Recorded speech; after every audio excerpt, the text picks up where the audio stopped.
election post-mortem, and I got a lot of positive feedback about that presentation and the fact that it was open to the public. And so I wanted to do the same thing again this year. So let me just begin by thanking my students for allowing me to do that. I suspect that most of the people that will be with us here today are in fact students in my class. And I'm just going to babble a little bit here while people are still coming in. We're not really started yet. And I'm not going to do any, I usually start my class with a poll, and I'm not going to do any polls today. Although I'm curious to know, I can sort of tell by looking at the list who's in my class and who's not, but I don't know everybody's name. So it's hard for me to tell.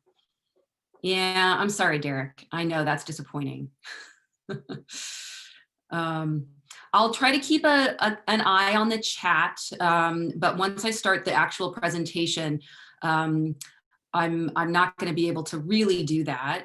So I want to introduce, so most of you already know Jessica Dorsch. She's the TA for Gov 103. Many of you have met with her outside of class and so forth. So she's going to be keeping an eye on things and just making sure things are civil in the chat and so forth. And then also I want to introduce Kristen Wright, who is George Mason University's Director of Civic Engagement. And she's been extremely helpful in getting this program up and going and setting up the Zoom and all of that as well. And coordinating it with Mason Votes and some of the other organizations on campus that are involved in election participation stuff. So thank you very much, Kristen, for all of that work. All the work you've done through this whole election season actually has been really tremendous. And I've really enjoyed the work that you and I have been able to do together. So that's really great. Thank you. Okay, people are still filing in, but I'm going to go ahead and get started because I have planned, as usual, way too much material to go over. You know, one of you can tap me on the shoulder, so to speak, if I really start talking too rapidly, which is entirely possible because I've not had enough sleep and I have had too much coffee. But there really is a lot of material to cover. And so I'm going to go ahead, although it seems like people are really filing in, but I'm going to go ahead and start the presentation so that we can make the most of our time.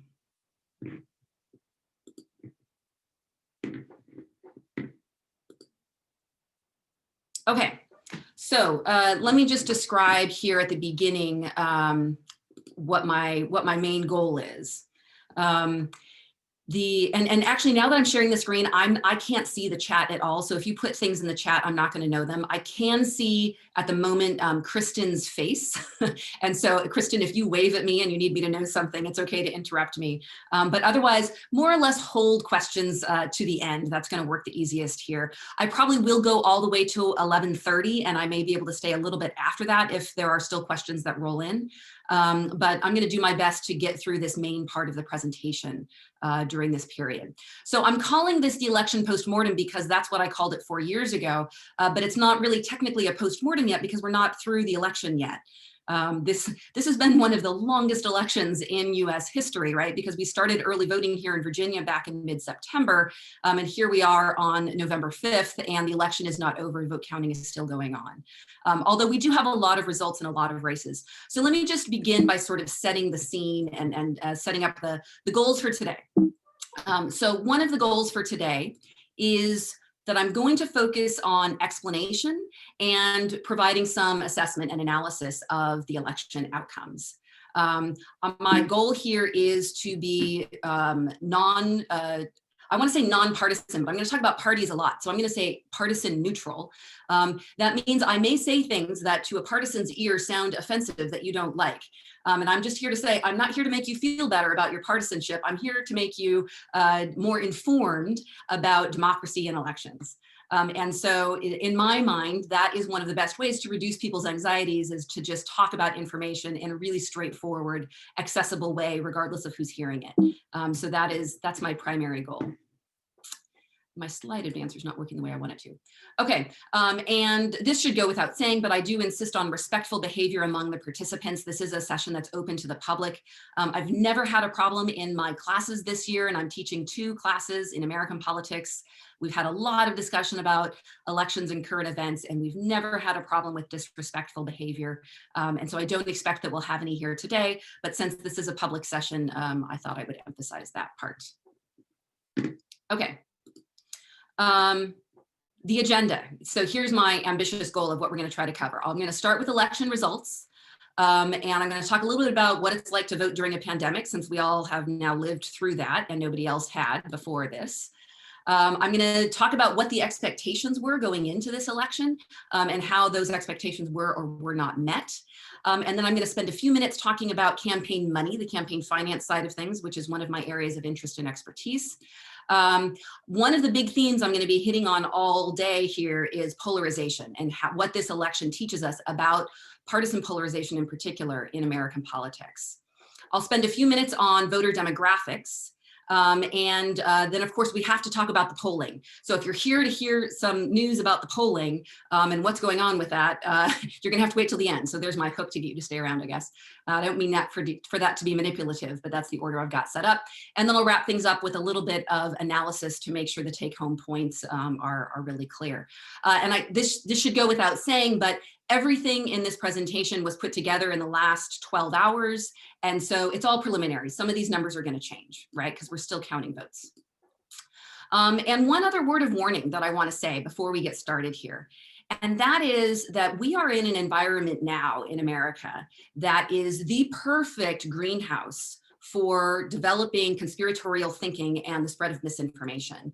The literature on conspiratorial thinking tells us that there are 3 characteristics that make it most likely for people to believe misinformation.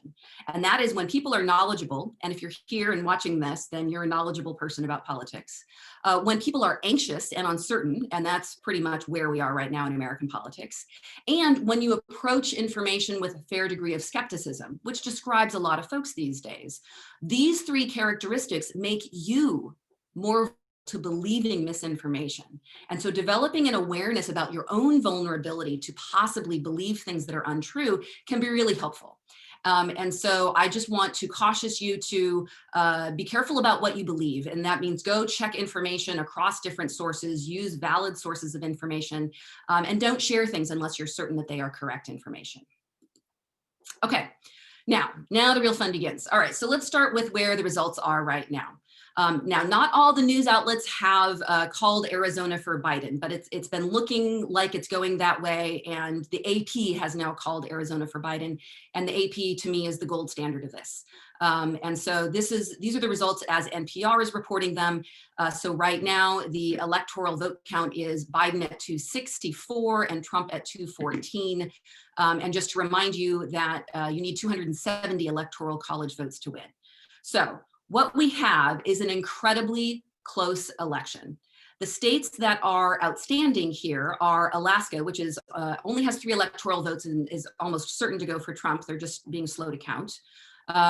Nevada, which is leaning towards Biden at the moment. And if Biden wins Nevada, then he will have 270 and will have won. And then we've got Pennsylvania, North Carolina, and Georgia that are still outstanding. And at the moment, the vote count all seems to favor Trump in those states. So we may be looking at a final vote tally of 270 to 268. Which, you really don't get, except for the few presidential elections we had that were literally tied 269, 269, you literally can't get any closer than that. So this is a very, very close presidential election, and whichever candidate winds up with the most votes, not the most votes, but whichever candidate winds up with the Electoral College victory, it'll be a very narrow margin of victory. Now, I don't love the red and blue map because I think it is a poor use of data visualization because it doesn't very well represent populations in the United States. And since people vote and land does not, here is a pictogram representing the Electoral College results as it stands right now. So we've still got the red and the blue that's helpful for visualization. Blue, of course, is for Democrats and red is for Republicans. By the way, in Europe, it's opposite. In Europe, red is liberal and blue is conservative. So if you're not familiar with the American tradition, then that's how this developed 20 or 30 years ago in the US for reasons not exactly known. I also really like this presentation. This is part of NPR's election delivery resources where they are, this graph I think really shows the Electoral College and just how close this election is, because you're getting a sense of the number of voters in each of these states. And again, these numbers are going to change. We're still very preliminary here, but you can see that there really is just a very close tie between these two candidates. Biden is right now looking at around 72 million votes, which is more votes than any presidential candidate in history has ever gotten.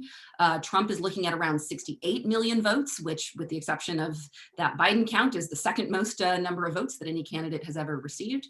And so Biden is ahead in the popular vote, but not by much. It's 50.4% to 47.8%. And again, that's going to change as all the rest of the votes come in. Okay, looking at the US Senate, Republicans controlled the Senate going into this election.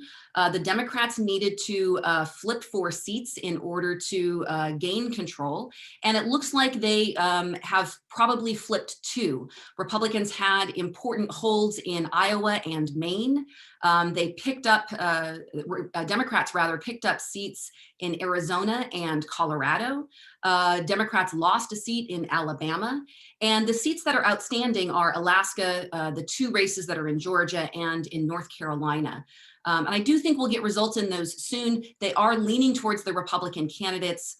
My expectation generally in those, particularly in North Carolina and Georgia, is that whichever candidate winds up taking the presidential vote is the candidate, that party's Senate candidates are also more likely to win. But when elections are really close, and these are going to be really close, that those types of generalizations tend to be less true. So we'll have to just keep our eye on that.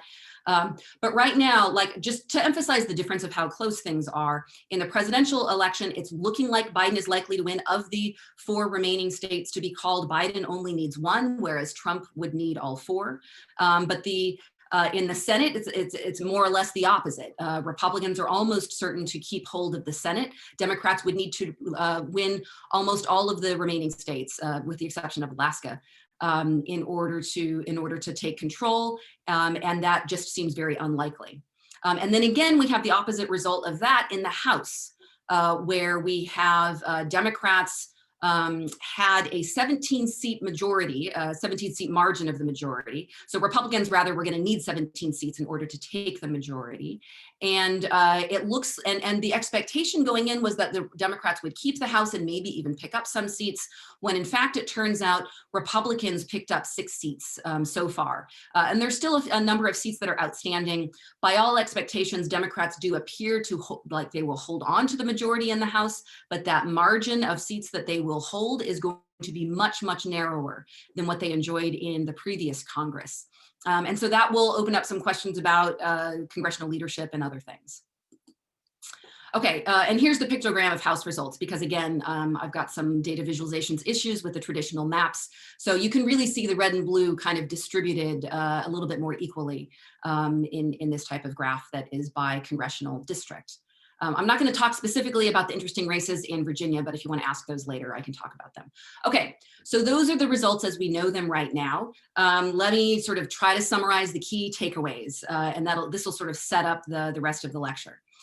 So one key takeaway that I want to emphasize, because this is something I've been very much a part of in this election, is that we held an election under a pandemic with all sorts of uncertainties about how voting was going to go. And we did a great job. By most accounts, we had very smooth election administration under very difficult conditions. Lots of state and county level election administrators all over the country really stepped up to the plate and did the extra work and put in the extra effort to make sure that it would be easy for people to cast their ballots, and that their votes would get counted. And we're seeing the benefits of all of that hard work now. So a big round of applause for all those election administrators out there, whether they are volunteer or paid. Then the other thing is we have seen historically high turnout, and I'll show you the numbers in just a second, but this is record-breaking turnout for the United States. And to be honest with you, I have a mixed takeaway of that. On the one hand, more people voting it's better for democracy, right? You don't have a democracy unless you have voting in elections. And so more people voting can be seen as a very good thing for democratic practice. On the other hand, the reason more people are voting is because they are scared to death. They are uncertain and anxious and worried about the other side winning. And those sentiments that are driving turnout are in fact detrimental to democracy and are degrading it. And so the high turnout is a mixed bag about whether or not it's a good or bad sign for democracy. The other big takeaway here is narrow victories across the board. This has been a very close election, and that wasn't expected, and I will get to that in just a minute.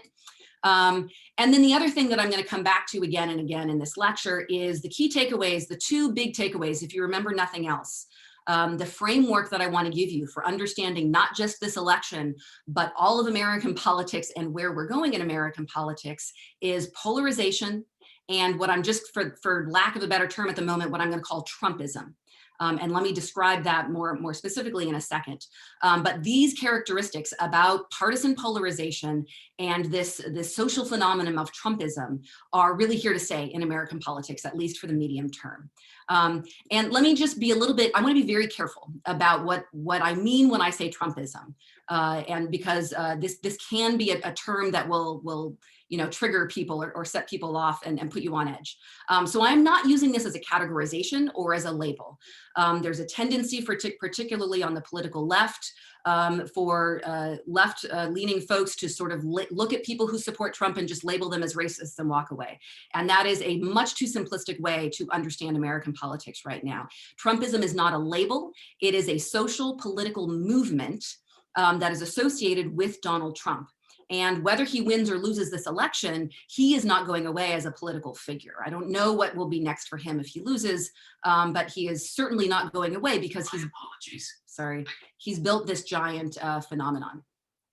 So what is Trumpism? Trumpism is a phenomenon that stimulates identities that are associated with traditional social hierarchies, specifically those around race and gender, most prominently. And it stimulates threats to that social hierarchy. So if you are a person who associates with a social hierarchy, particularly white male dominant social hierarchy, where white males are at the top of the social ladder, the political ladder, the power ladder, whether that describes you as a person or it just describes something that appeals to you or that you feel safe under, Trumpism stimulates those identities. So one thing, actually, let me go back for a second. One thing I want to emphasize here is, again, this is not a label, right? Everybody has multiple identities. Sitting in this class today, I am stoking your identity as a student, right? But you hold many other identities. When you go home and interact with your family, it stokes your identity as a daughter or a son or whatever.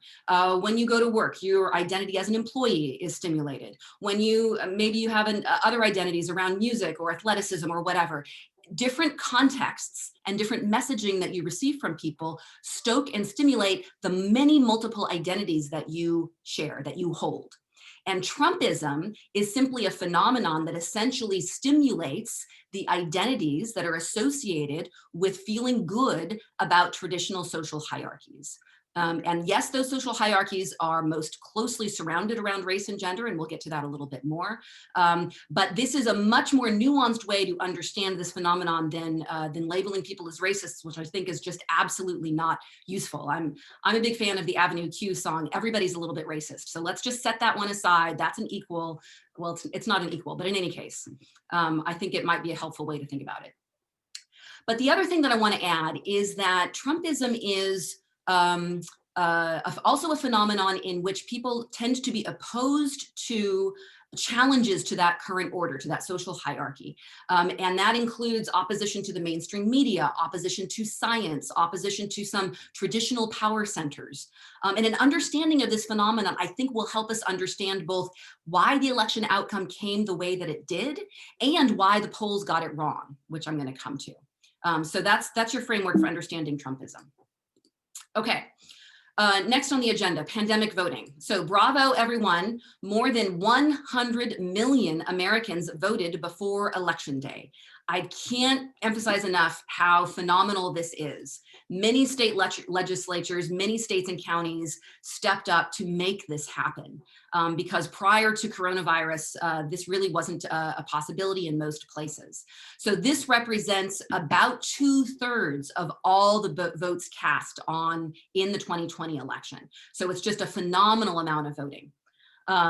Early voting was huge. So as I said down here, this graph is showing at the bottom 2/3 of the US total ballot count, again, preliminary numbers, were cast before Election Day. And you can see a pretty wide variation across states. Of course, the rules are different in every state. We don't hold national elections in the US, we hold state level elections.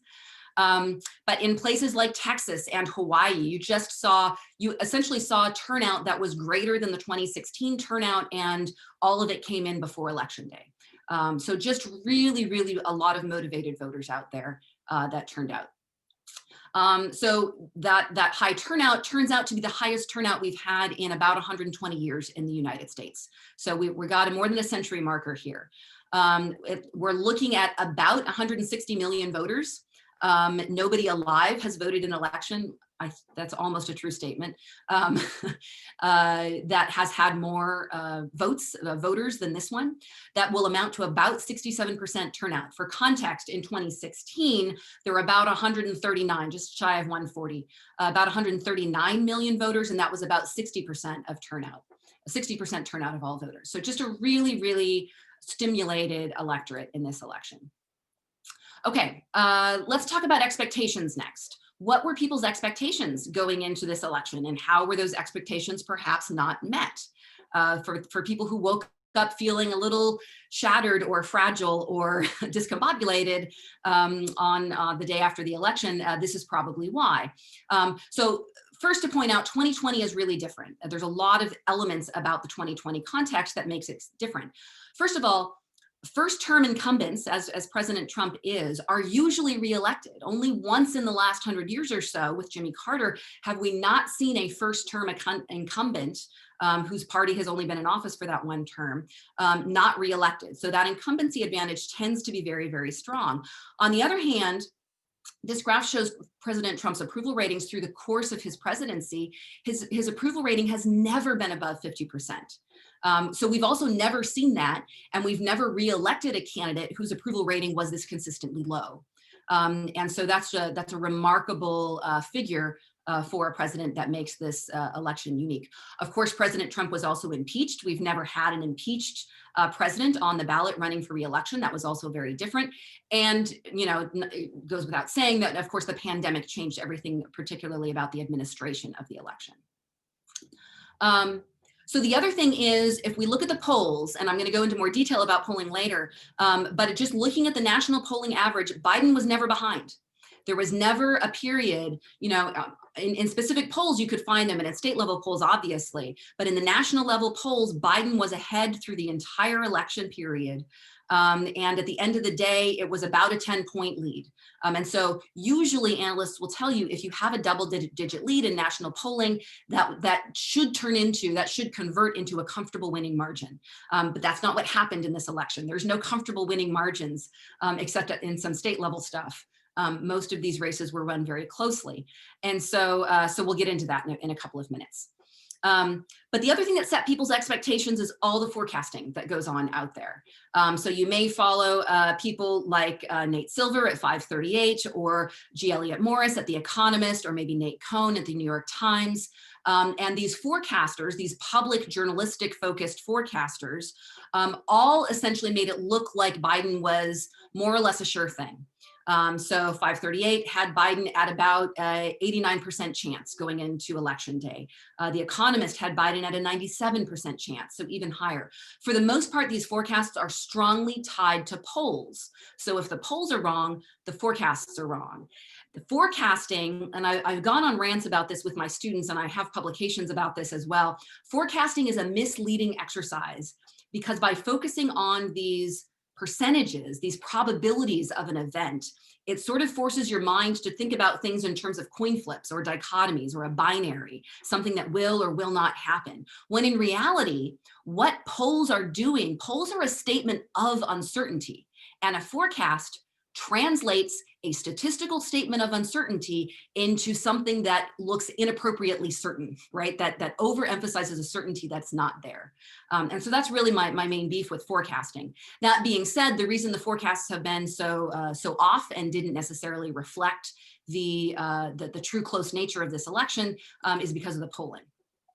The political science forecasts were also largely focused on a Biden win. That comes down to these, and not all of them were, a couple of them pointed to Trump, but it comes down to the fundamentals that political scientists focus on. This has nothing to do with the candidates or the really specific context of the election, but by looking at whether or not there's an incumbent on the ballot, what the approval rating of that incumbent is, and what the state of the economy is. Those three fundamentals are what political science models have historically used to successfully predict election outcomes.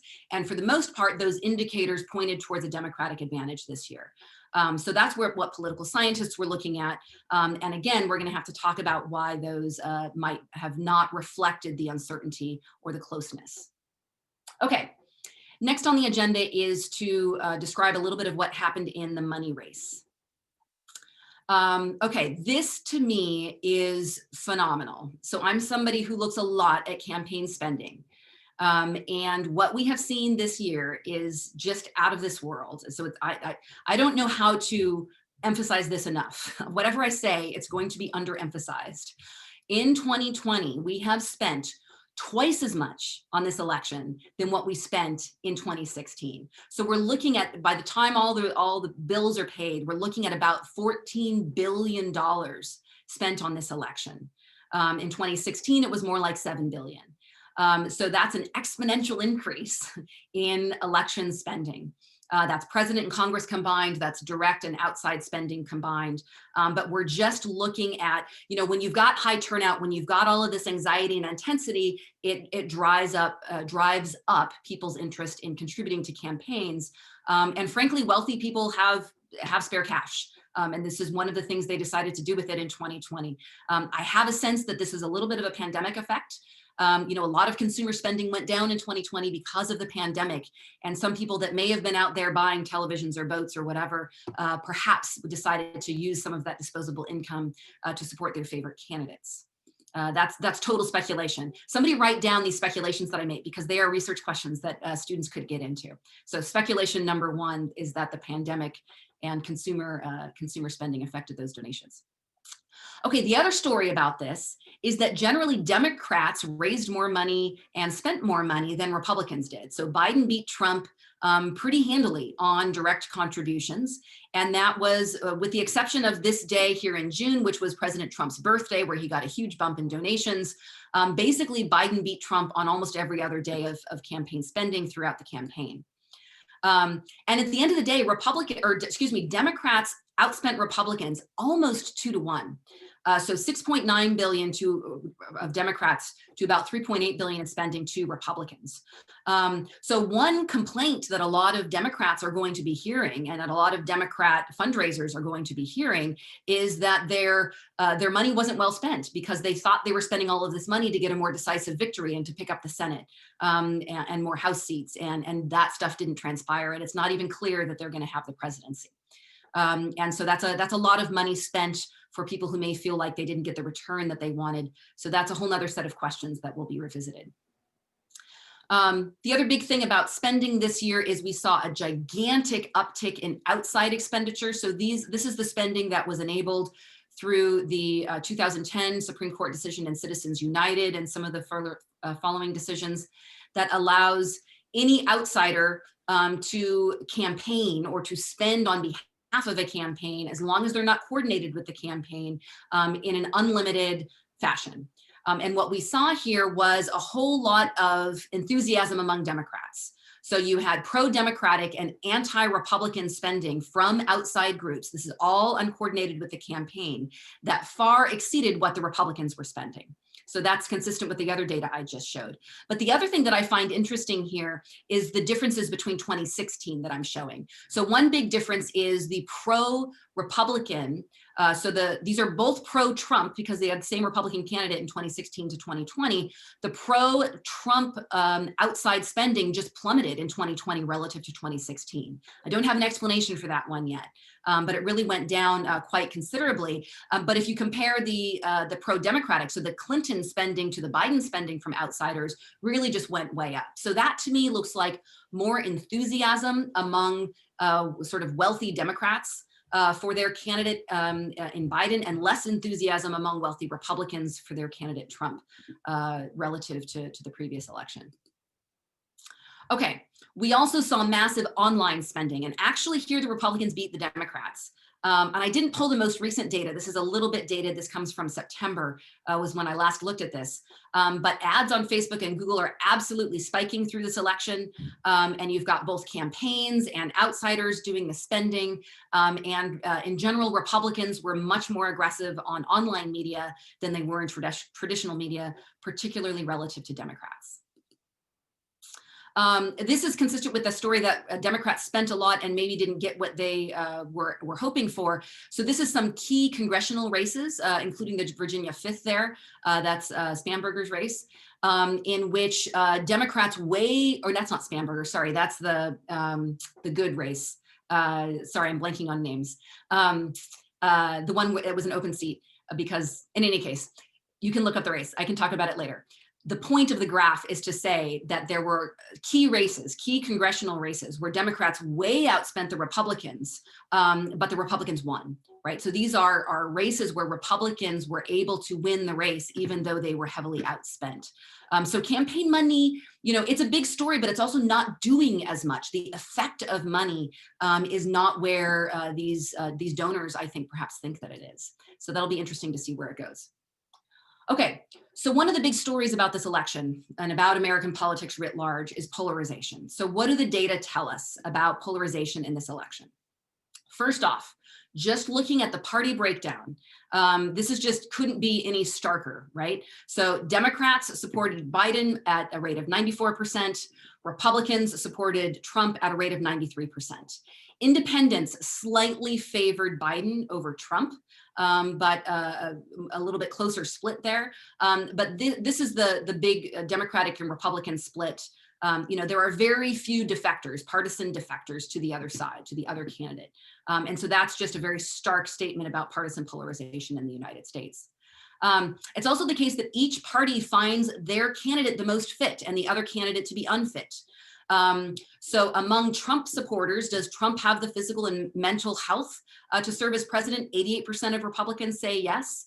And 92% of Democrats say no. But among Biden supporters, does Biden have the physical fitness and mental fitness to be president? 91% of Democrats say yes, and 85% of Republicans say no. The Democrats are a little bit more robust on this than the Republicans, but the partisan split is really the key takeaway.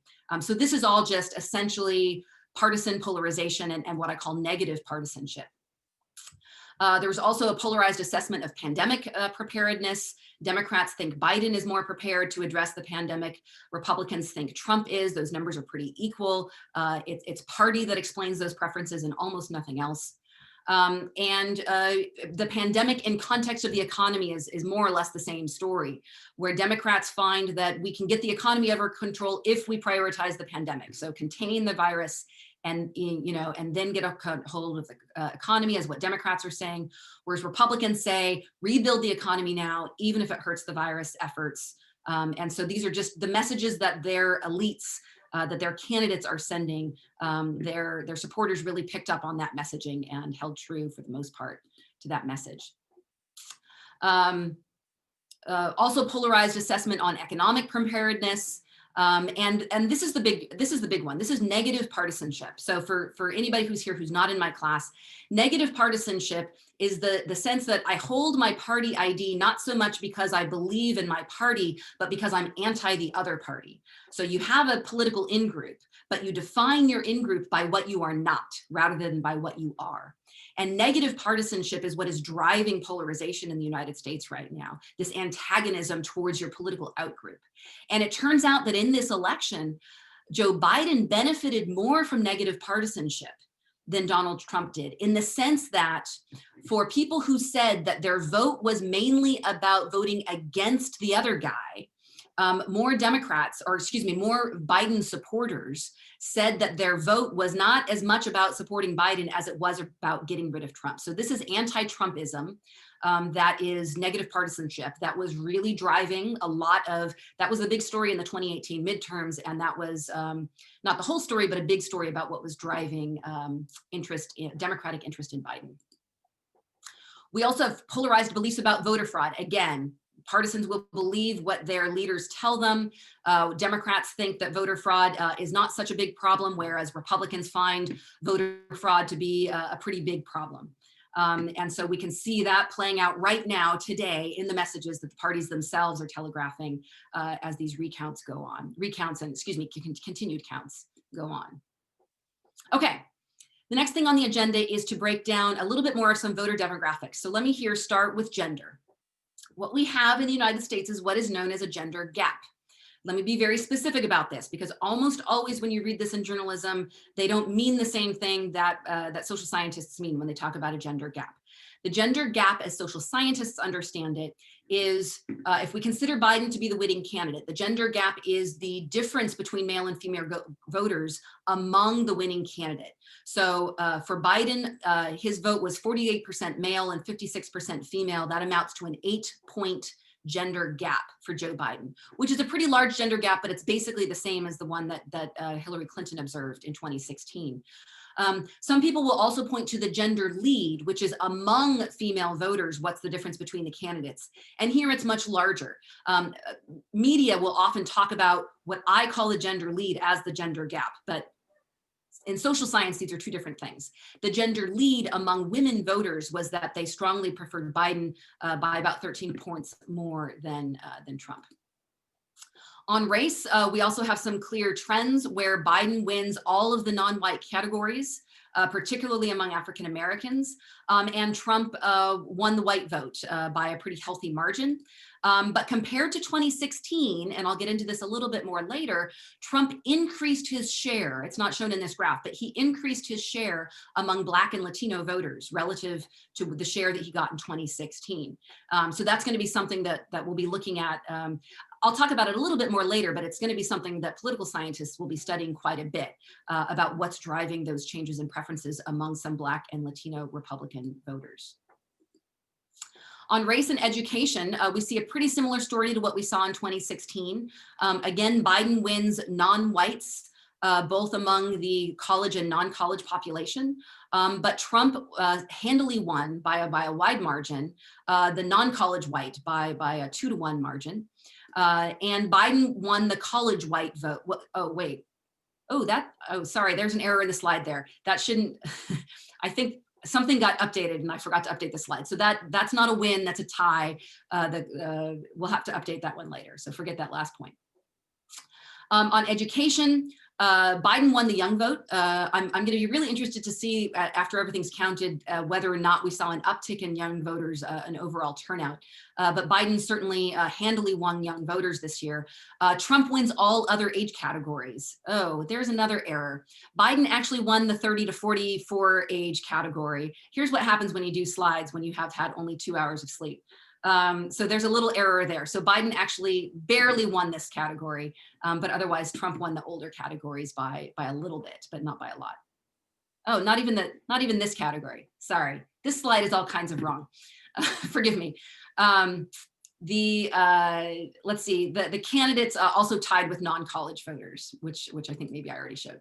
Okay, on income, Biden wins with voters whose family income is below $100,000, and Trump wins with wealthy voters, which you might think is counter to some of his populist narrative, rhetoric and narrative, but it's not so much an economic populism as it is, again, going back to that Trumpism. It's more about social hierarchies. On issues, Biden wins on, oh, sorry, I thought I had animations, but I didn't. Biden wins on people who are concerned about racial inequality and the pandemic, and a little bit on healthcare, and Trump wins on folks who are most concerned about the economy and crime and safety. So those are pretty traditional messages that were consistent with what those campaigns were emphasizing. All right, finally, well, not finally, but getting closer to finally. What a lot of people I think are anxious to talk about this morning is what about the polls? It seems like the polls were wrong. To get really definitive answers about if and how wrong the polls were, we're going to have to wait for all the numbers to come in. So I'm not going to say anything definitive here, but there are a lot of really important preliminary observations that we can make. And that is, we have good evidence that polls were systematically wrong in this election. In the 2016 election, we saw some evidence of this, but the polling error that we saw in 2016 was really much more isolated to the 3 key states in the upper Midwest, Pennsylvania, Michigan, and Wisconsin. I almost said Wishigan, that was funny. But otherwise, polls in 2016 were more or less right. In 2020, we have systematic polling error almost across the board. So my colleague at MIT, Charles Stewart, threw this one together quickly. And the blue line there shows that if the polls are exactly on the money, if the polls predict the vote, then they show up on that blue diagonal line. But almost consistently here, we have state polling averages that overestimated Democratic votes. And so this is an important and systematic error that we have in polling that we're going to be digging into for a very long time. This is a little bit more detailed look at the same thing, at the state by state look.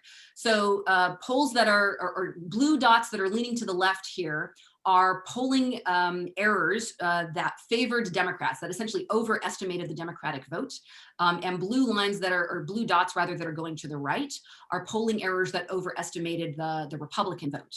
And right on the dot is right on the money. So yay for polling in Louisiana and Washington. But otherwise, we see pretty terrible systematic polling error that favored Democrats in most states. And so, you know, what's going on here? Why are the polls off? What's clogging up the gears of polling? Polling is a mathematical, statistical exercise.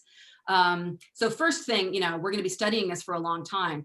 The working hypothesis, though, that I think has at least at this very preliminary early stage, is that it has something to do with essentially Republican voters. In 2016, there was talk of this idea of a shy Trump voter, and that generally referred to people who voted for Trump who weren't willing to express that they were voting for Trump, like it was socially unacceptable.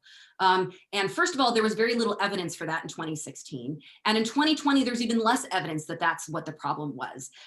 Anybody who paid attention to the campaign knows that Trump voters are not shy, right? They hold, you know, boat parades and gigantic rallies and use huge flags and wear hats. You know, they like to be identified as supporting the candidate, and they're quite proud of it. Again, it's a part of their identity, right? That's what Trumpism is about. So it's not that they're shy. It's not that they think it's socially unacceptable.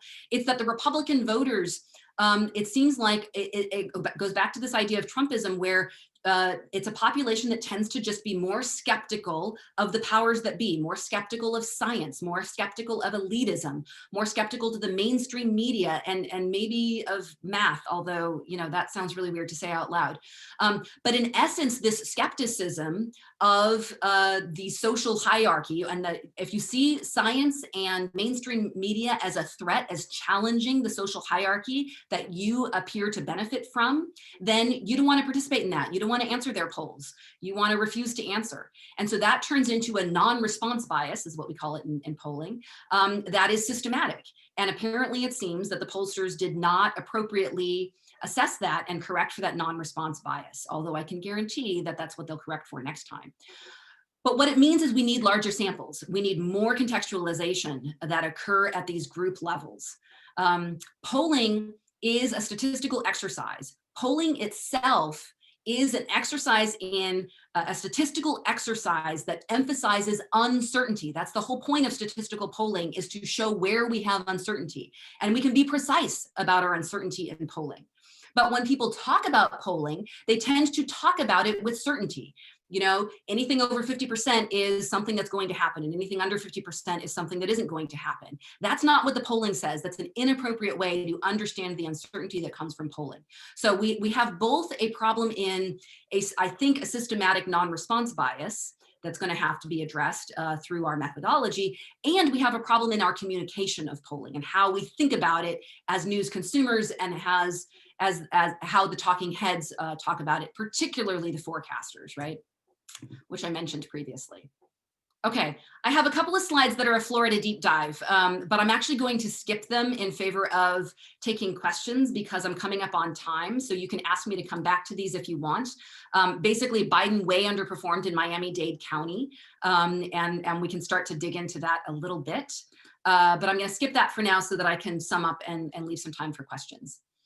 Okay, question number one, or summary number one about the 2020 election, is that as a political scientist, the 2020 election leaves me a little bit unsettled because is it a further sign of polarization, of not following democratic norms, of support for not following democratic norms, and a decline of democracy. So we saw very narrow wins in many states in this election, lots of close elections, really high negative partisanship, both among Republicans and among Democrats. And in fact, the evidence suggests that Democrats are more motivated in this election by negative partisanship because more of Biden's vote was anti-Trump than Trump's vote was anti-Biden. Trump is out there right now claiming fraud, and particularly with respect to these ongoing counts in the remaining states. And there's no evidence for fraud in these states. There's no evidence for violations of law. So the claims that are being made appear to be more about undermining the process than they are about raising an alarm bell with evidence. Trump is now already attempting to use the courts to win. If you have real evidence of fraud, there might be a place for courts in an election. Courts can be an important judicial backstop, but without evidence, using the courts to essentially stop the counting of voting is just an attempt to undermine the process. Again, this is very anti-democratic. It is not the type of behavior we expect to see from a president. And we have no strong repudiation of the white identity politics that has been so strongly associated with the Trumpism effect. And that to me is very concerning for democracy in the United States. There is a huge challenge to that sort of dominant white male hierarchy, and it is being strongly defended by those who associate with it and strongly challenged by those who want to challenge it. And in the end of the day, partisan polarization contributes to a lack of mutual respect. And we see this more on the right than we do on the left, but we see it, we do see it on both sides. And that is a violation of democratic norms that facilitates the demise of democracy. And so we're seeing more of that. And so as a political scientist, I find that very concerning. We've got a lot of questions. First, we need to know who won the election first and foremost. We want to know more about how Trump is improving his performance, particularly among African-American and Latino men. We want to know more about why the polls were off. We want to know that if in fact Biden wins the election and Republicans retain the Senate, will the 117th Congress be able to get anything done? Maybe not. And so we're going to be at a stalemate. We're at gridlock in American politics for the near term and maybe the medium term. We can start talking about whether or not Nancy Pelosi will remain speaker under this narrower majority that she appears to have. So what can you expect? You can expect that polarization will get worse, and we should expect further degradation of democratic norms in the coming period. And that's regardless of who wins. That's just where we are right now. We can expect very competitive elections, and we can expect swings between partisan control over the next number of election cycles. So if Democrats are having victories this year, we can look for Republicans in the next election and vice versa. We can also expect that because of all of that, we're going to talk about policy less. There's just less room to find compromises and points of agreement on policy when you can't build coalitions to pass policy. So we'll have less detail there. And we're just going to have more and more attention to these social identities that are associated so strongly with partisanship. All right. I'm going to stop talking. I went a little bit longer than I meant to, but thank you so much for allowing me to share this information with you and for going on. So let me invite Kristen and my TA. Why can't I say your name right now? I'm so tired, you guys. I'm so sorry. To help me field some questions. I think I saw. I'm having trouble navigating this. Okay, Maddox, your hand is raised. Why don't you turn on your mic and ask your question? Yeah, I would be lying if I said I didn't have several, but there's one that I wanted to ask kind of in the wake of listening to your presentation. So obviously the election is not over. There are these, 5 very crucial states that have yet to be called, but there definitely are very close margins and a lot of it still being counted. And I guess I'll preface my question kind of from the perspective of a supporter of the president, which I admittedly am not, that there, even if Trump were to lose the election in a very narrow fashion, which could happen, something like, Biden only wins Arizona and Nevada, and then it's like a 270, 268 race. That would be, historically very close, very unexpected. Trump certainly improved by large margins in Florida. He did very well in Ohio, Texas, Iowa, all these states where Biden was expected to be probably more competitive.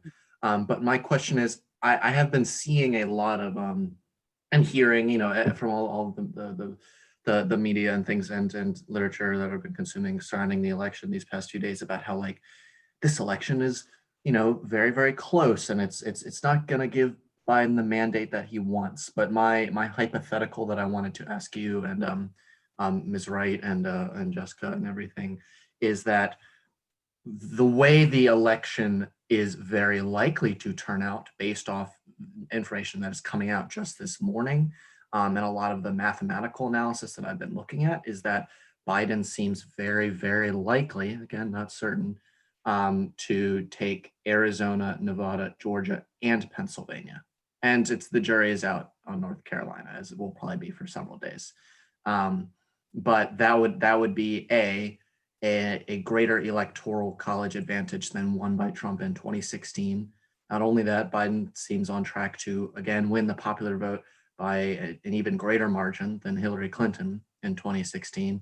He would have not only flipped those three crucial blue wall states, but also added to the Democratic coalition with states like Georgia and Arizona, which have like not gone to a Democrat in many years, which would be an important kind of electoral victory. And so what would you say in response to that? Where I'm seeing a lot of things where it's like, yes, the election is not over, but like, wow, Trump is doing so great. And he definitely did hold on to some states that were thought to be maybe a little more competitive, like Ohio and Florida, of course, perennially. But the way the election is looking to end up, it looks like Biden will actually have flipped very many important states, won a vast plurality and potentially a majority, like a 51% of the total votes, and also have added key states to the column, which would indicate like a pretty resounding success for the presidential campaign, at least. Not getting into some of the disappointments in the Congress races, but what would you say in response to that? So to try to summarize what I think you're asking is if it turns out that Biden winds up with, let's say, in the neighborhood of 306 votes, yeah, to 200 and something. Between 290, 300 or so electoral college votes. Sorry, I don't have all the math in front of me right now, but fine. Basically Pennsylvania, Georgia, and Nevada, Arizona, all going for Biden. So that it looks like more of an electoral college victory. To me, the idea that that gives Biden more of a mandate and any more political sort of power going into office doesn't hold a lot of water, to be honest, because it's not much different than 2016 when Trump wound up with about 305 electoral college votes. But 2016 was also a very close election in which the winning candidate didn't win the popular vote. Now here we would be talking about a popular vote win, but only maybe by 2 or 3 percentage points, not the 8 or 10 that were perhaps projected, and an electoral college victory. So that is better. But I think the takeaway that I would take, so a couple of things. First is that even if Biden winds up with that type of win, he's not likely, I think, to have the Senate. So that means governing for Democrats is going to be very, very difficult. And so, what could if even under your scenario where Biden had a little bit more power because of that victory, there's not much he can do with it because he won't have the Senate. There is a bit of a myth that is built around the whole idea of presidential mandates, or electoral mandates, I should say.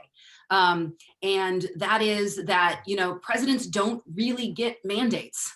The whole idea of a mandate is that somebody who comes into an elected office is given some extra authority because they have more of the will of the people. And anybody who's been in my classes knows that the will of the people is generally a falsehood. The will of the people doesn't exist. The people are a gigantic, diverse group of people that have many different majorities and many different wills. So the idea that that there's this expression that this is what the people want, and therefore that gives him more power, just doesn't translate into actual political authority, right? So that's the first problem. The other thing is, to me, if Biden winds up with the scenario that you described, given that Trump did better than what a lot of analysts thought going in, and looking at where Biden was able to expand some of his electorate, to me, it points more to further shifting of the political parties. Right? It's more of a solidification and expansion of this Trumpism effect. in the Republican Party, more closely aligning Trump and the Republican Party, much more so. Democrats, I think, were looking for a repudiation of Trumpism. They wanted a repudiation of white supremacy and a repudiation of minority power government. And the Democrats who were thinking that Democrats were going to be taking it all and it would be really decisive, just didn't get that. And so some of the things I think that Democrats are feeling is even if they wind up with the White House, that angst is associated with not getting that repudiation of that cultural phenomenon. That is perhaps what they were hoping for. And so that's something important, right? Because that tells us something about American society and American politics, and it tells us something about where the political parties are and where the political parties are going. And that is that the Democratic Party is going to continue to make inroads in the very diverse Latino population that is out there. But this election more than anything tells us we cannot treat the Latino population as a monolith. We can't even perhaps no longer treat the American population as a monolith. We can't treat women as a political monolith, absolutely. And so there's just, the traditional demographics that we use to help us organize what we think about the political parties are not as helpful. It has more to do with identity politics and which of our identities, beyond just race and gender, the partisan parts of our identities get activated by the different political leaders who are out there. And so I think we want to be looking in the future for what kinds of candidates the parties continue to support and who they nominate and how their coalitions are getting put together, because we are at a bit of a shift in how that goes. Mm-hmm. Okay, who else has a question?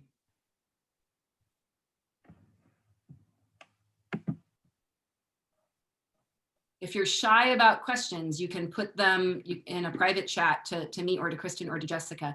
And I want to just heartily, can somebody let Mary Ellie in? Thank you. I want to just heartily apologize to Jessica for having a total brain fart on your name earlier. That's just embarrassing.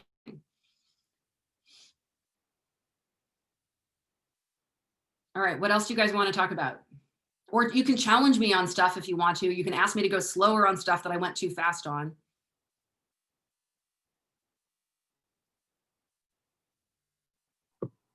Hey, so I'm not in your class, but I do think this is really cool, and I appreciate you opening this up. So if you watch this election with a certain amount of nausea, what would you recommend for being engaged in politics going forward? How do you combat that partisanship you were talking about and that extreme polarization that we're seeing? Oh gosh, I love this question so much. Okay. And I have way too many answers to this question to be concise about it in the time that we have left. A couple of things that I will say right off the top is one of the things I did during this election was I created a democracy squad at George Mason University that's got 150 or so people in it now. And it's going to get reformed a little bit now that the election is coming to a close. But the whole idea of a democracy squad is to help provide people with positive outlets for positive political engagement, to make politics and policymaking work better. Rather than the strong partisanship that is leading to so much of our, it's not that political parties are a problem. We actually need stronger political parties. It's that our partisanship is being so much driven in our identities that is contributing to this violation of democratic norms. It's being afraid of the other side. Just the word socialism these days sets off alarm bells and is interpreted completely differently by Republicans and Democrats these days. We're not even using a common language to describe politics anymore in ways that are really problematic. And I have a lot of answers to this question. I actually posted, it's not particularly well written. It was a bit of an impulsive screed, but I posted it on one of the blogs I contribute to, Mischiefs of Faction. If somebody wants to grab the link and put it in the chat, you can. But it's my slightly longer answer to your question, Julia. Which is, I think there's two big buckets of things that we can do to improve democracy from here on out. And mostly it has to do with shoring up the institutions of democracy. That's one bucket. And the second bucket has to do with addressing polarization. So it's the thing that I posted yesterday on Mistress of Faction. Thank you, Kristen. and to address polarization, you have to pass policies that address the causes of polarization, right? So polarization is caused by things like income inequality. It's caused by things like this hyperpartisanship. It's caused by changes in campaign finance law, partisan gerrymandering, the way we consume media, both on social media and in broadcast media. And all of those things are affected by laws that Congress passes, right? So if you start championing policies that address voting rights, expanding people's access to the vote. Maybe let's stop having state elections. Maybe let's actually administer a national election for once in our lives. That could turn out to be a really good thing. We could talk about changing campaign finance laws in ways that would strengthen political parties and reduce the ability of extremists to participate.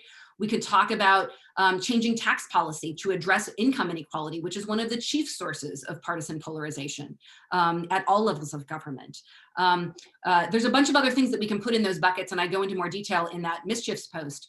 But those are not just policies that we can work towards, but I would also say work for them at the local level. Congress is a dysfunctional mess. The federal government is going to be gridlocked for a long time, as far as I can tell. So to the extent that we can affect policy that will address polarization in any marginal way, I think we have our best chances to do it at the state and county and local levels. So find opportunities that are closer to home that can help address some of these chief causes of polarization. That's my first thing. The other bucket is about institutional reforms. And here I'm all about things that shore up democratic institutions and expand democracy. So I think we should talk about, and these are all hard and they're all, kind of wish list type things that aren't going to happen anytime soon, but, making the size of the House of Representatives larger, moving to multi-member districts in the House of Representatives, using ranked choice voting. If we did those three things, we would wind up with multi-partyism rather than two parties in the United States. You can't regulate two parties, but you can incentivize multi-partyism by changing election laws in the ways that I described. And that's totally doable in the United States. It's an achievable thing. It would be different. It would be a totally different way of running our government. It would make all of the negotiating about policy happen before an election rather than after an election, because the coalition building happens before an election in those types of systems. And maybe we couldn't go all out. Maybe there's some hybrid system that should be talked about. But these are really big think ideas that I think could be used to improve democracy. And I also think we have to talk about statehoods. The fact that we have millions of Americans that are relatively disenfranchised and underrepresented in the federal government, particularly here thinking about DC and Puerto Rico, I think is just a failure of democracy. It's not a democratic thing to do. Okay, Marielle is asking me to talk more about minority voting. Have you noted that treating the Latino population as uniform is very misleading? Absolutely. So I skipped the deep dive on Florida, but this is what I was going to talk about in the slides on the deep dive on Florida. So maybe I'll pull them up real quick, because I might be able to talk about it more efficiently by going back to those slides. So the Latino vote is not a monolith. It is a diverse population of voters. We have to stop talking about Latinos and maybe African Americans, and also very much women, as any type of voter. There is no Latino voter. There is no woman voter. Those are very diverse populations with very diverse views and political preferences and voting patterns. So if we look at Miami-Dade County. So the reason, actually I have these slides a little bit in the wrong order. In Miami-Dade County, this is Southern Florida, which is usually the stronghold of Democratic politics. So basically a Democrat can't win the state of Florida without overwhelming support in Miami-Dade County. And also Broward County and Palm Beach County. Those three counties there in Southern Florida are the big Democratic strongholds, the population centers of the state. And basically Biden way underperformed. So this graph is showing each circle there is a county, and it shows the Biden vote versus the Clinton vote in 2016 of each county. So circles that are right on the line mean that the Biden vote was about the same as the Clinton vote. So you can see there were a couple of big population counties where it looks like Biden slightly overperformed what Clinton did. But mostly the big story, I think, is Miami-Dade County, where Biden just significantly didn't even get as many, Clinton didn't win Florida either, But Biden not only didn't win Florida, he didn't win Florida by a lot of votes. I don't know the margin off the top of my head, but it turned out not to be close when people thought it was going to be close. The last forecast even had Biden marginally possibly ahead in Florida on the latest polls. And so, although not outside the margin of error. So the fact that he underperformed so strongly in Miami-Dade County, to me, is a story about Latino voters. There are a lot of Cubans. There are a lot of Venezuelans. The Latino population in Miami-Dade County looks nothing like the Latino population in Maricopa County in Arizona, for example, or a lot of counties in Texas. And so if we look at Miami-Dade County, we can see that in 2020, we did have big spikes in voter registration. Republicans and Democrats basically registered the same amount of new voters in Miami-Dade County. So that looks almost equal. Whereas in previous years, Democrats were sort of beating Republicans there. So I guess the story here is not just that the Democrats and the Republicans were equal in new registrations in Miami-Dade County, it's that historically, Democrats way beat Republicans on new registrations. And this year, the Republicans beat the Democrats on new registrations. So this is a very strong Republican effort to turn out I think mostly Cuban voters in Miami-Dade County. I'm speculating on the Cuban part at this point, though.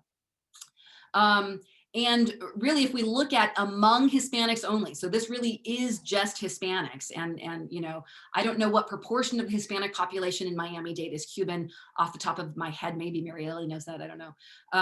But you know, basically among Hispanics, we had much more Republican registrations than Democratic registrations. So the Republican Party just made a huge effort to register Republicans and to turn out Republicans in Miami-Dade County. And I think this is mostly a story about Cubans and Venezuelans, which are very different kinds of voters than Mexican Americans or Nicaraguan Americans or others. And so the idea that there is a monolith Latino voter is absolutely dead. Oh, 75% of Puerto Ricans voted for Biden. That's interesting. Thank you for sharing that, Mary Ellie. And also, I understand that the Puerto Rican referendum on independence passed, but narrowly. I don't know if you have more updated data on that than I do. Last I looked, it looked like it was about 51% to 40-something%. Okay, great. I wasn't sure if that had been updated since I last looked at it.